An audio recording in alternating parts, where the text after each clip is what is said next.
Ultimately, I think that what has gotten confused is what it is you are selling. Because a film is not just the sum of its parts. Film is an art form, it's a language, it's science, it's all of these things. And the industry is in peril over and over again when it views it first and foremost as a business that is just like a production line. Mm-hmm. Just this money-making machine.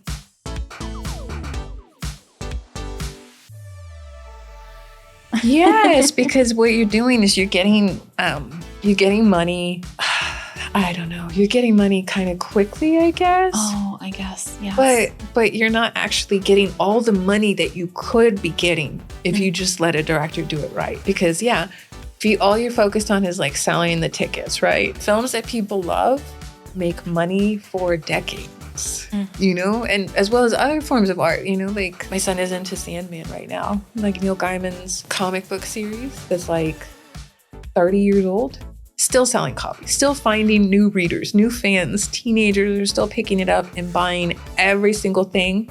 And where does that go from there? Every single book, right? And then the toys, the merchandise, you know, Netflix show or whatever, like you can create something that is of value. That one movie, that one property can keep making you money for decades. But the missing piece is it's got to have heart. People connect that deeply with heart, like somebody who poured their heart into what they were doing. And over and over, I see Hollywood really tries to neuter the voice of directors, and they are losing themselves so much revenue because the most valuable thing in a film is the ability to connect with it emotionally, the ability to see yourself in it, to feel something. And you have to give directors space to actually imbibe the film with themselves. And it's risky. And it doesn't always work. But here's the other thing. Hollywood is so obsessed with making all these very expensive films. Yeah. Everything's got to be like $250 million. Everything. And in actuality, you know, it didn't used to be this way. It hasn't been this way that long. Used to be that there were films that you could make for, you know, Juno was made for $7.5 million. I don't remember Eternal Sunshine, probably $10 million. These are films that people still watch. You know, I love Eternal Sunshine. And for $10 million, that's not the same level of risk as like $250 million. You can afford that risk. The reason why you can't afford to take risks is because you got too much money on the line. Yeah. Start splitting up like for $350 million. How many indie films could you make? So many. Yeah, and what if half of those, because you're a very shrewd studio and you curate, you know, you got like Ted Hope or somebody like deciding like this is a great project, invest in this or whatever. If half of those are like out of this world successes, right? Juno is like 7.5 million, pretty obscure writer, quirky director, and then, you know, a cast that at the time was nowhere near A-listers, right? They were all like coming from TV, pretty much. But it made, I think, $322 million, which was like enormously successful for the amount of money that they invested in it. Yeah. It's the obsession with big numbers right now. Since really, it's almost like they're gambling. They're like, how much can I gamble? Can I gamble $250 million? And then certain companies, they let certain filmmakers, you can guess what gender and what ethnicity these filmmakers are, what race they are. They let them bet big and lose over and over again. Where's the business sense there? You can't tell me, oh, it's just a business, it's just about money. And it's like, really? How many times are you going to let this asshole make a terrible movie for so much money? And then you just let him do it again and again. Like, that's not business. That's nonsense. Yeah. So there is some subjectivity. There is some willingness to take a risk. There is some understanding authorship and respecting authorship when it's who you like it to be. But when it's everybody else, when it's, you know, heaven forbid, Greta Gerwig, it's like, oh, we got to think about this, you know, we got to think about the financials. We got to think about, all these other things these are risks that we're taking that could prevent the financials. So like, let's tighten this up. I feel like we can make this more appealing to everybody, et cetera. There's a huge double standard, I think. And it's kind of a problem. Again, I don't know for a fact that Greta Gerwig had any difficulties making Barbie, but I would bet anything that she did. I would bet anything that there is a boardroom full of men on screen and riding silly bikes to Barbie Land, and you yourself are sitting there watching it in what I feel is a very meta way, being like, why are they in this? And I would imagine that is merely a reflection of Greta Gerwig being like, why are they even involved in me trying to make this film? Like, why are y'all part of this process? Like, there's not room for you to be in this story. And yet they are, Yeah, that is you can't so convince true. me that that's not the case. You want to know why? Because Ken is the best part of the Barbie movie. I agree. No, and he is, and I'm I not agree. talking shit. Like, I love his storyline. Yeah.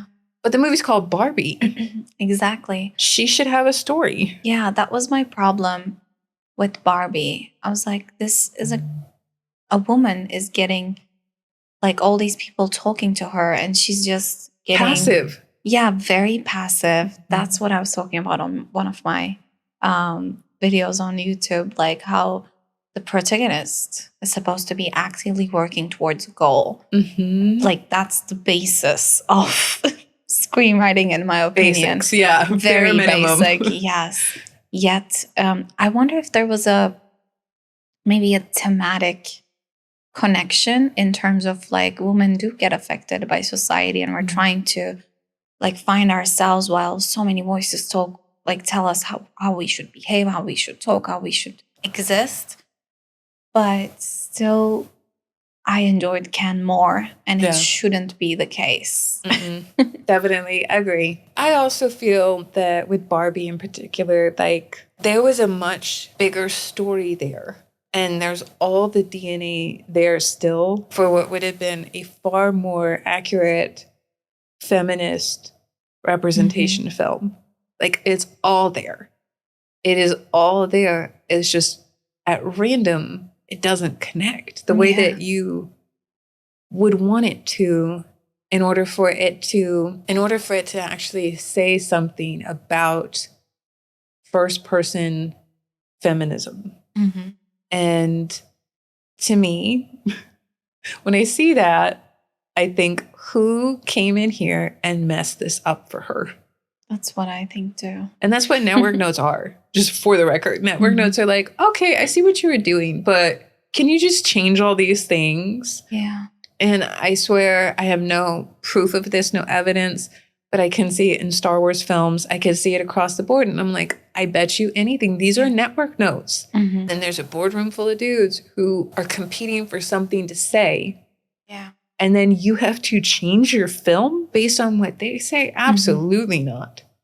Absolutely not. No, thank you. Like, how are you supposed to live with that? Yeah. You spent years of your life creating something that's not even yours.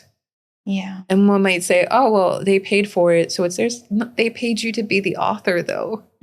So what was it that they were paying you to do? They're just paying you for your name and for the way that you look and for how it makes them look, that they hired you? Yeah, that's Hollywood. Yeah, literally. No respect for what it is that you actually do unless you're one of the bros. In which case, endless respect for the mediocrity that you summon when they hire you. And then there's like, no, it's this process. You just got to let them work. Directors are allowed to have a few bad movies for millions and millions of dollars. Just give them another chance. Okay. I wish I knew what it was like to have that level of grace. Because for most filmmakers, you don't get that. Yeah. Hollywood's not begging you to do what you want to do with their most expensive properties, their most famous franchises, and letting you have disappointing returns and disappointing films repeatedly. Let's talk about your journey in a writer's room as a writer's assistant and writing. I think you were adapting a novel. Yeah, I was connected to an adaptation of an autobiography, which was optioned by an A-lister, and then that option was then bought with the A-lister attached by a major premium service to be developed into a TV show. The autobiography was of somebody who I was really close to, and was working with like in a support capacity early in their career. It was their first ever novel. And then their first novel, like right after being published, got optioned, and they were going through this process with not a lot of personal leverage, not a lot of equity, even in terms of like their novel won a few awards and was nominated for more awards, but they were the new kid on the block. And so they kind of got like, I think I kind of jerked around on that process, right? That was what in part led me back to LA, was sort of, it made sense at that point to come back and to get back into TV, or into TV for the first time, but to get back into the industry at that point. It was, it was in development for 3 years. I was around at the beginning, and then I was around at the end. It's very tumultuous experience, I think, for everybody. Very wild how it took a long time for the money to come. And then the money, I think, came a little bit too fast for some of the participants. And there were a variety of revelations about kind of how that all comes together, how it's all made, what the experience is like in that process. Like, obviously the expectation that I had being, a young person still, and in spite of my like film school experiences and working just after film school, I was very new to all of these things too. What I did know is I knew what I learned in film school, and I knew what I had continued to develop shooting my own projects and reading all the books on screenwriting, being obsessed with screenwriting. I brought that knowledge to it, but no confidence. I thought for sure, everybody else involved in this knows way better than me. And I'm just here to learn, and I'm just here to like support. And it was very disappointing to get that far and to realize that everybody's just kind of guessing.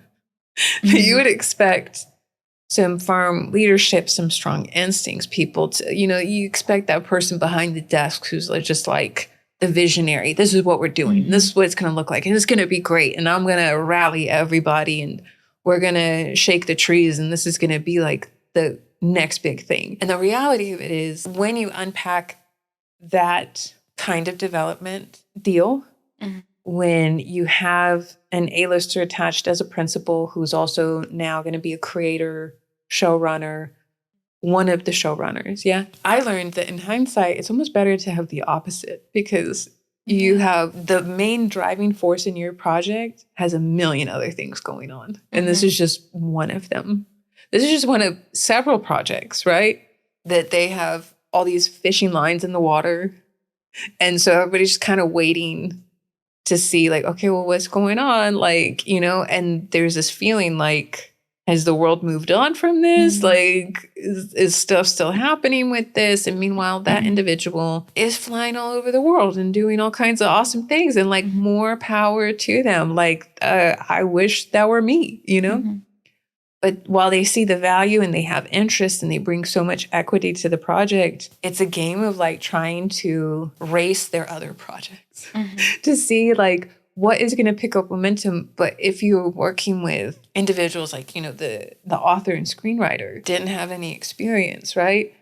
And was learning everything in real time, it's sort of this game of like, let's not let everything fall apart. Like, let's just keep moving. But everybody's sort of waiting for the boss to get back to the office and to kind of know what's going on. like, And things, it's so weird, move very slow and then very fast all of a sudden. It's just like on set, like, hurry up to wait kind of thing. And it's very strange space because you're waiting for this pilot to happen. And when the pilot happens, everybody's lives are going to change, right? Like, oh, this show is going to get made. Everybody's lives are going to change. To everybody who makes the decisions, it's just a Thursday. You know, everybody kind of, I say below the line, that's me, right? But everybody who has all their eggs in this basket, as it were, they're just like waiting to see what the future looks like for 3 years. Kind of trying to be available because at any moment you could get the call that it's greenlit and it's time to go, right? Or no, it's not greenlit. Like, no, there's more notes. No, there's going to be X, Y, and Z. Now we need this. Now we need this. Or that we have to reschedule. But because we're scheduling with high profile people, it's going to be another 6 months before we can make this meeting happen. For everybody who's like trying to survive, it is very difficult. For everybody who's kind of pouring themselves into this, but not really getting anything to show for it yet because nothing's greenlit yet, you're in this kind of purgatory, like this liminal place of like, do I walk away from this and do other things? Do I wait for this to materialize? Like, what is it what's the right thing to do? And it's very much a window into just Hollywood in general. And going back to what you're saying before, oh my gosh, here's the book, here's the novel. We all love it. This is great. Now let's change everything about it. Let's change where it takes place in the world. Let's change the ages of the people in it. It's based on a true story. Oh, it doesn't matter. Let's change these things for the financials. For the financials. Even when it comes to, I don't want to get too specific, but when it comes to trying to take a story that definitively takes place in a certain geographical area and being like, we'll just put it in this other geographical area. And it's like, well, that's not the same. It's like, oh, well, this type of cast that you're casting for, right? They live in this area too. Yeah, but do you not know how culture works? Do you not know that like different places in the world can have like a shared ethnicity, a shared race, but that's a dramatically different way of life. It's a different culture. Okay, like if you say so, but everything was very driven by what felt like calculated guesses as to what made the most sense, as opposed to this is a great narrative as it is. The only conversation should be how do we adapt it for screen? Yeah. And there are challenges there. There are different approaches to it. Obviously, I did my own version, which I thought would be the best, which was not, like those weren't the notes that were coming back. And I didn't, I was just doing it for sake of my sanity. I'm like, oh yeah, I would start from here. It's a collection of stories. I would start from here. This would be the pilot. Makes the most sense to start from there. And then this is how the show would go. That level of certainty, that level of like instinct that was purely in honor of the story and purely in service of the story and in service of the cinema, right? Even though it was for TV, like premium TV, what would be the best way to visualize these stories? What do you include? What do you not include? Like, where do you start from? Where do you end at? All of those things. It's fun puzzle. And it felt like such an afterthought. It was so much more about having conversations, trying to figure out an approach and a strategy. And I was really disappointed with how much emphasis was put on in priorities, I guess. Yeah. That didn't start from the soul of the text we were working with. That's so true. In the indie world, we really want to do justice to the story. Yeah. But unfortunately, Hollywood doesn't look at it that way. And I really didn't know that before moving here. I think this is very important for people who want to move into Hollywood because they think their dreams lie here. Yet you come here and realize, oh, because all these podcasts you're listening to, you're always listening to writers or actors who made it. So there are some certain NDAs, like you said, that they can't break, so they can't talk about certain things. They act like everything is glamour, glitz, and amazing. And LA is the best place in the world, and studios are amazing. But then we are doing this podcast with real people like yourself who went through this development process of 3 years and nothing came out of it, right? Nothing. No. Exactly. And yeah, I mean, at that point, they were looking for another buyer for the show. Essentially, how it works is they were at a deadline where the option was expiring. And so they had to decide if they were going to continue the option and continue the development process, right? And at that point, how much money they had put into it, it would make sense that that would be when they would greenlight and just give it a go. Just be like, all right, it's been 3 years. Let's see what you got. Shoot it, you know? That's a whole other conversation about pilots that we can get to at some point. But no, they decided that at that point, no, they were going to put a pin in it for now. So they wanted to release the author from the option so that he could pursue other buyers. But here's the thing though, is he couldn't. It's so weird. So at that point now, he also was put in a situation and he asked me, he's like, you want to go along for the ride? And I was like, no, my ride's done. Like, I'm done. I'm heartbroken. Like, I'm good. To this day, that project has never made it to the screen. So now, here's the icky part, right? He's been paid to develop this script, the screenplay, teleplay, whatever you want to call it, for this company, right? He has this option, and he has, thankfully, a contract where if somebody wants his IP, he comes along with it, right? Via his agent, because everybody wants to get paid, right? Love it. Yeah. But whatever he develops as a result of another option cannot resemble what he developed with the first company. So now trying to reimagine, okay, what other type of show? So this very serious period film, now they're talking about making a sitcom. And I'm just like, how do you even do that? Like, this is some dark material. Like, how do you do that? Like, but that's the thing is it's no longer, you go for like, you take your best shot with the first deal and now you have to reimagine what is another option that you can sell, another development process you can pursue that's not a conflict of interest with this other company that still owns the script you gave them. And it's just like, at a certain point, there's not too many deals you can make like that, you know? There's there's a ceiling that you hit. Whereas in indie, we just do it ourselves. Yeah. We don't have to deal with somebody telling us yes or no. Yeah. You know what it is. You know what the story is. You know what the show is. So if we're doing this the indie way, which we will shoot the pilot ourselves. We will write the Bible ourselves. Yeah, you're not getting paid by the premium network to do it. But because of that, this is what you see with Stranger Things. This is what you see with very remarkable shows, is those things were developed indie. And then they were taken to the marketplace and sold to Hollywood, not developed within Hollywood. And so the other part of it is I had this chip on my shoulder for a long time where the A-lister who was involved had the money to just make the fucking pilot. Didn't have to go through this whole process. Like, did not. But again, part of the thinking was, and no disrespect for this type of wealth management, right? The thinking was, I'm not going to make it with my own money.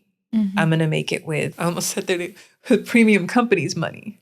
Like, that's a business. They have money for this. I'm not going to take my own personal money, even though A-lister also had more than one production company, one of which was partnered. But that was never on the table. That was never an option. And at the time, everybody's just like, yeah, you don't do that. Like, you don't go out of pocket to make something, even when out of pocket means your own production company, which is a, business entity. It's not like you're pulling out of your savings account to make something, right? Not too many years later, Reese Witherspoon did the exact opposite with Big Little Lies. Everybody told her it was also adapted from a book. It's also for a premium network. There's a little clue for you. And she made the decision that rather than going through that whole process, rather than tying up her friends who she had asked to come on the show with her for 3 years of having something in development and going back and forth about nitpicking a teleplay before it can get greenlit, she shot it herself. And because of that, she also, I'm sure, got a bigger piece of the pie from the show inevitably being successful than she would have otherwise. And had Meryl Streep on the second season and had like a very remarkable show. Whether it meets everyone's taste or not is subjective. But regardless, it was remarkable. And what was very respectable to me is that she took the risk. She had the guts. She believed in the project. She believed that it was going to succeed, that she knew what it was supposed to look like, that she had the right people, that it was going to be good. She put her money on the line. Again, through her company. This is what people have companies for. Like you have your company money to do these things with, right? And it's not nothing. You still take the loss as a company if you have to take the L. But she believed and she knew that she could do it that way and sidestep that process. And a part of me wonders if it was because she knew going through with the development process in-house, she would have to fight to preserve the things that should not be on the table at all. Yeah. And her show had a lot of very intense, woman, feminine subject matter, domestic violence, sexual assault, like all of these things. I suspect, without any reason, but just intuition, I suspect that she is like, I can't bring this to Hollywood. Like, I have to control how this is going to play out. I can't put this into a boardroom and have people debate about how we're going to shoot this and whether or not we're going to shoot it. I got to show them what it looks like, show them that I can do it. And the rest was history. Yeah. Because I think that's what my encouragement is like, you can't let the system let you second guess your instincts and your intuition. And that's the gaslighting, You know what your story is. You know what it's supposed to look like. And if you have the chance to do it your way, you'll get it right. And it will be successful as it's meant to be. But what I was looking for as a young person going to parties in the hills and everything, I was looking for someone who had made it to tell me that I had it. To tell me like, yeah, you know what? You've got it. You're going to be okay. This is all going to be worth it. All the effort that you're putting in, it's going to pay off because you got it, What it is was just talent. It was just a gift that like my work was worth the shit, And ultimately, I think the system's designed in a way to point you back to the system for that. I think it's designed to devalue the art of the writing, the art of the directing, and to constantly look to Hollywood's metrics for validation of whether or not you've got it or not. And where I'm at now and the hill that I will die on is like, they don't know what they're talking about. You do. The only person who knows if you're doing it right or not is you. When you read that script, does it feel right to you? Does it look right to you? Did you do it? Did you nail it? If you say yes, then you're done. Don't change a thing unless it's a throwaway and it means nothing to you, right? And I don't know how much time in your life you want to spend doing those when you could be doing something that's an artifact of your own personhood. It's up to you. Different strokes for different folks. But I think the industry is designed to make you think that without them, you're nothing. Yes.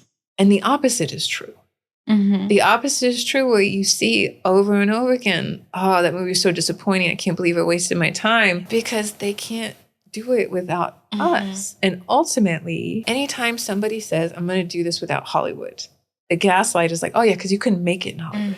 Because you couldn't do it. You couldn't play the game. No, because the game wants to sacrifice what I know is the most valuable thing here. And I won't let it. I am protecting the like Horcrux in Harry Potter terms, the piece of my soul that is in this project. I'm not letting Hollywood determine how valuable it is. I know how valuable it is. And I am proud of the work that I have done. I don't need Hollywood to tell me. I just need Hollywood to tell me, okay, how much are you going to give me for this? How much are you going to give me for it now that I've done it my way? And just like Orson Welles before me, you don't get to change a damn thing. Just trust me. Take a risk. Bet on me. See what happens. Have some guts. Do it. I'm doing it. That's how come I'm here, And ultimately, if you find that you can't find that type of leadership or that kind of willingness to take risk and have guts in the industry, We live in a digital age where you don't have to. Mm-hmm. You can do it yourself. It will take longer. That's the story of my life. It's going to take longer doing it on your own. It's going to take a lot of resolve. You're really going to see how much that project means to you. As a director, right? As a writer, it's a little bit different. But as a director, you want to control your film. You want to be able to make it the way that it ought to be made without having to change it or sacrifice things or sell people on what you're doing, and go out of your way to try and find people to sell this to, which is not a directing job. Like none of that is directing, none of it's screenwriting. It will take you longer. And here's what they don't tell you.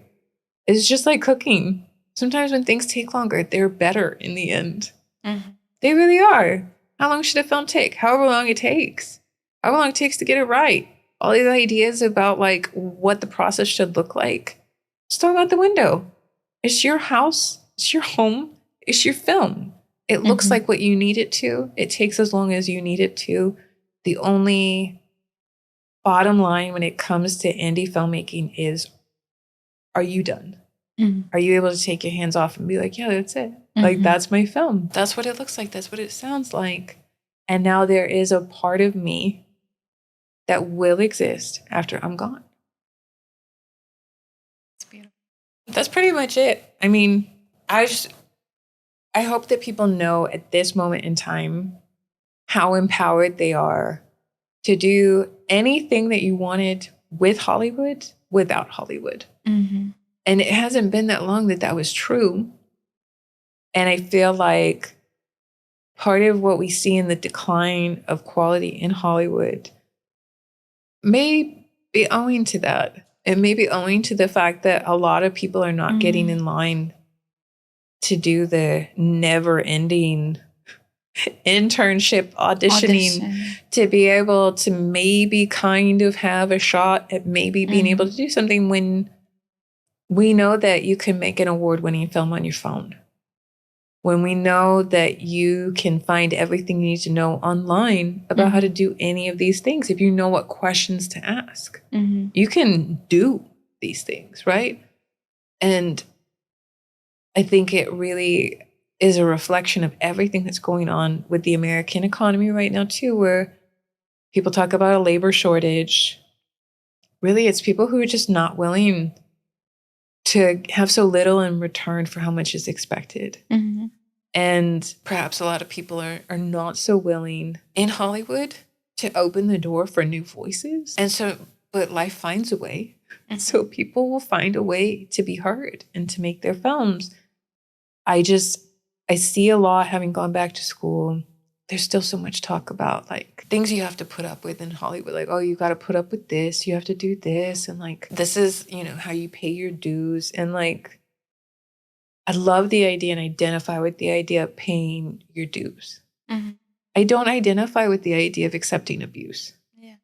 I don't like the idea that unreasonable expectations, the exploitation are just part of the process. And I think that there is a change coming because of that. Mm-hmm. I think that this generation that's coming of age now and is, at the point now where they can even drink and whatever, they're not accepting this deal from Hollywood, which is perfect timing because Hollywood's not hiring anybody like under the age of 60, apparently, to direct films.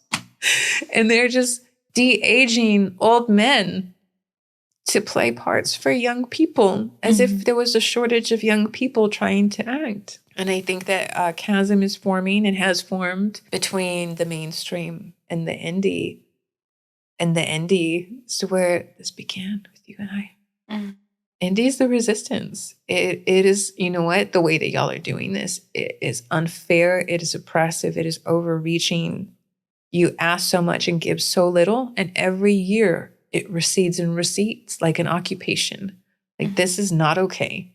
Like, people are not just going to show up to work for free for 16 hours for a company that's spending $350 million making this movie. That's not equitable at all. And on top of that, you have directors who are disrespectful, who will, wipe their cherry-covered hands on a PA's white shirt just because they can. Even when I was in TV, you still get in trouble for saying this.